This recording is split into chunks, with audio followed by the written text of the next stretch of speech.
Aujourd'hui, je vais parler de a fun question I saw that tickled my fancy, which is where do the fire people draw the line between spending on experiences versus objects, right? When there seems to be, well, some overlap when one ponders hard enough on the subject.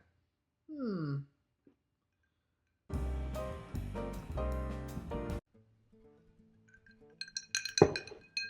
Hey, Zampak here. So obviously most of the time my fire topics are about saving and investing, right? But that's absolutely not all there is to life, just financial responsibility, right? But somehow intuitively years ago, I already knew that one absolutely needs to have fun while both working towards and enjoying the life of fire, right? The reason should be simple. If we're on this financial journey and deprive ourselves of all the fun while doing so, well, none of us would ever keep it up for the amount of time it took to get to this point, right? Like, at all. So that's a path straight to failure. Personally, I always knew that I could splurge a bit here and there, and the only difference is that I'd keep the splurges few and far between, right? So today's topic comes from a question I saw on Reddit, where the OP basically outlined that, well, sometimes when we talk about spending, the whole experience is better than objects idea is a bit blurred. The primary example he used was, well, sure, buying, let's say, a sports car, that's getting an object, right? But having one enables you to drive it, which in itself is an experience. No? Anyway, I'll link the thread below, so as always, you can check it out. But honestly, this question was interesting to me because I was like, I wonder if the reverse is true too, right? That out of our paid experiences, perhaps some type of object results somehow. Okay. So yeah, I'm going to dive a bit into what I think is worth spending on and whether objects really do get a bad rap compared to spending on experiences. And of course, outline my logic so you can feel free to disagree or whatever. This is the internet after all. We are all kings of our own opinions. Okay, so if you're intrigued by what I might say, please subscribe, like, comment, share, all that social media buzzwords or whatever, right? Because I am rich enough for me and I'll be great regardless. So first, let's talk about this whole objects category as a category of stuff we spend on. Okay. Now, I think the OP who asked the question was just generally confused as to why we purchased objects at all. Right? Let's address the sports car example that he gave, right? Because this one's close to my heart. I did personally own a fancy Porsche for a time, so I have direct first-person experience. So yes, driving it is an experience, so shouldn't it count for both? The answer, I think, is a clear absolutely not. If you just want to drive a sports car as an experience, I'll go rent one. It's way cheaper. Simple, done, easy, right? If you drive a sports car every day, I guarantee your enjoyment of it will dwindle over time because that becomes your personal new normal. You might never be able to drive any other cars like a crappy minivan again because the experience is not as exhilarating or whatever, okay?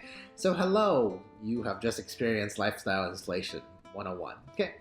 Oh, and by the way, very few objects are actually ever bought that would be intended to simply sit in a room and provide no other utility. I mean, even if what you bought was, let's say, art, like a painting, one could argue, well, you could look at it and that's an experience, right? In other words, all objects are meant to give the buyer some type of experience. So why then spending on objects gets such a bad rap? I think that answer is pretty easily summarized as well, right? It's just that most object purchases imply ongoing expenses to maintain it. For cars, there's gas, repairs, maintenance, taxes, all that stuff. But even for something decorative like painting, right, you think it's low effort. The thing is, if you have fancy paintings all of a sudden, now you need places to display it, and maybe additional security, and maybe even storage for when you're, on an extended vacation. In other words, having lots of physical objects just, well, it's a burden to keep up with. And for most people, the burden can feel heavy enough that begets the feeling that your stuff is owning you, okay, instead of the other way around. So yeah, generally I would say objects not worth it. Now, moving on to experiences, right? Which I just categorize as the kind of spending where when you're done, you're left mostly with, well, memories of it, right? Vacations in the form of traveling and going to music shows, concerts and stuff locally. These are great examples of experiences, right? But when I think about it, do you really not end up with anything physical as a result? The answer to that is that's actually not true. When I travel, for example, I buy souvenirs, right? personally, I like shot glasses, and my wifey likes mugs from the cities that we visit for the same type of reasons.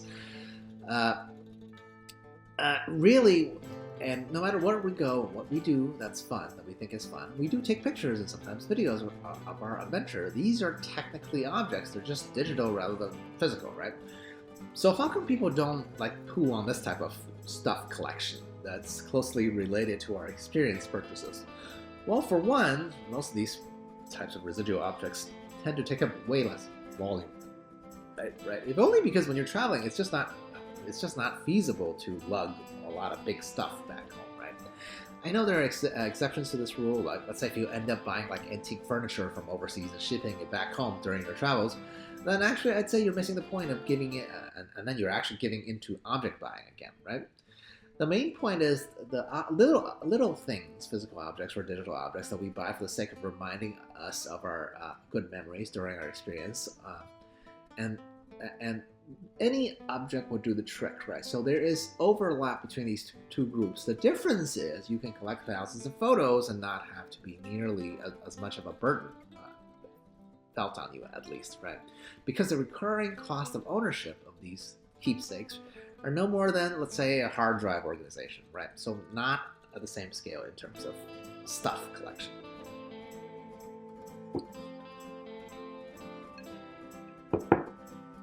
But what are we actually chasing, right? AKA, I would say, making sure the root of our desire isn't the dreaded keeping up the Joneses. I think that's the real key here, no matter what kind of purchase you're talking about, right? There's no one-size-fits-all spending for fun strategy, obviously. I generally like experiences better, but I do know personally, like a friend of mine who spent like a whole lifetime collecting, old and new video games, right? I'm visiting where he displays this in his house. It is quite an experience for me, okay? But he does it because he's passionate about it, right? Not because he's trying to live up to someone else's dreams. So think about why you want the stuff you want. Is it because of social media? I mean, if you're buying a brand name bag because you think that'll make you look cool in front of your peers, or in the experience case, if you're choosing destinations just because some influencers say so, right? Then I would say you're on the wrong track, right? Really, any purchase for fun should be made from what you personally actually care about. My only real advice is not to let social media dominate one's field of view, okay? I get it, it's good to get opinions from your trusted friends, that's fine, but don't aspire to what internet strangers value, right? Even what I'm saying, to be confident in your own perspective, and it's fine to buy both stuff and experiences when you're young, right? Because you'll figure out which type really brings you joy. So figuring out your own preferences from there is really everyone's end game, I'd say. So yeah, I've had stuff that I've spent on travels as well.